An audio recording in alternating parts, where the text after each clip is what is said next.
Welcome back. Sean Kruger, a technology and innovation specialist, says South Africa still has gaps in green talent training.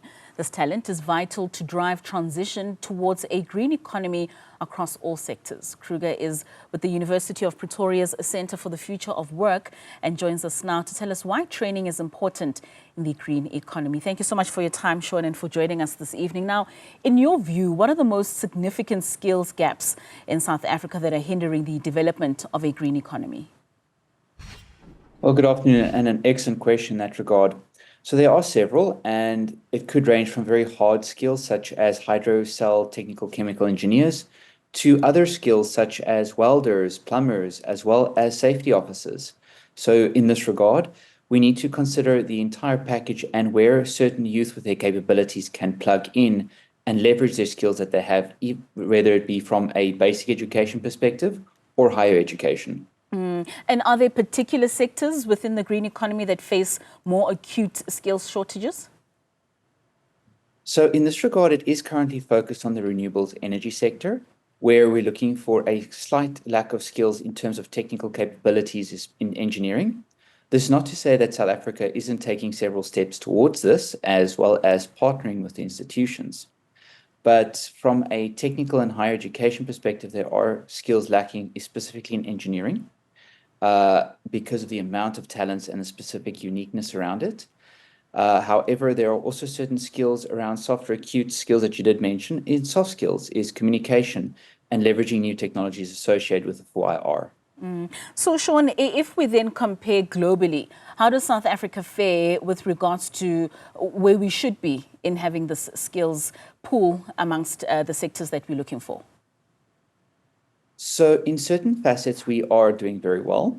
However, as was noted in the article, we are a bit on short supply, especially when we are compared to other first world institutions such as the Netherlands and Germany in particular. This is specific to things like green hydrogen energy, where they lead in terms of globally. But South Africa has taken initiatives to potentially have people go over and learn those skills, and more importantly, bring them back into the country. And that's also what the article goes around, is if we can have them learn from those leaders, we can also catch up to that sense.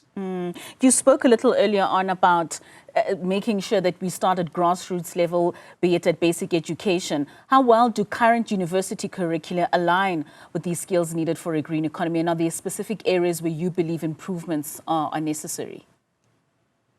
So from a higher education perspective, there are several programs that are currently running across several institutions in South Africa. So we are doing well to a certain extent in that regard.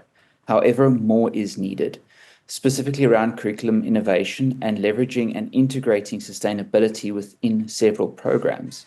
If I can give an example, think about auditing and technology specialists who need to think about sustainability and integrating blockchain to track carbon emissions.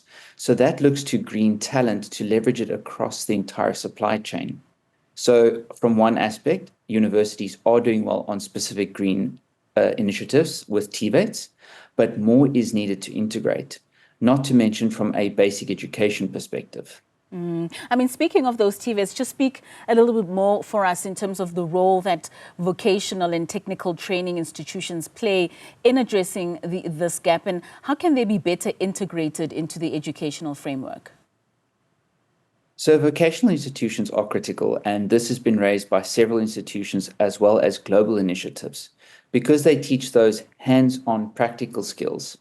Now, what makes it a bit tricky is the specific skills needed to leverage and allow us as South Africa to leapfrog with green talent and green technologies is slightly lacking. So what we could look to do in that regard is directly incorporate TVET colleges with the industries, as well as advanced technical engineers who can transfer their skills to those persons, enabling them to cross-cut and cross-apply their skills that are learned, not only from a ground level, but up to those who are already in the field who can reapply what they have learned.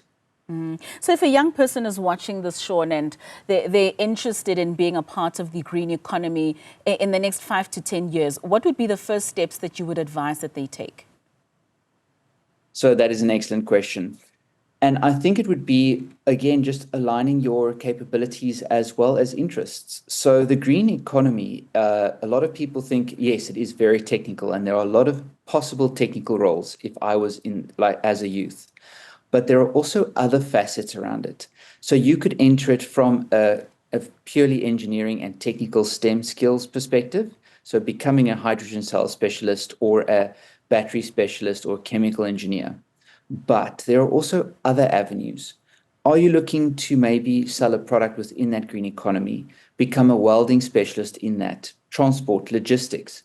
So if you're a youth, look at what interests you and see if you can align what you know and where your passions are, and then see if you can develop a certain career trajectory towards that. The best advice I can go in that regard is see what you are capable of doing and see the potential job applications out there. So there are several lists that are available, but I would recommend looking to the youth of the job roles that we are expected in that regard.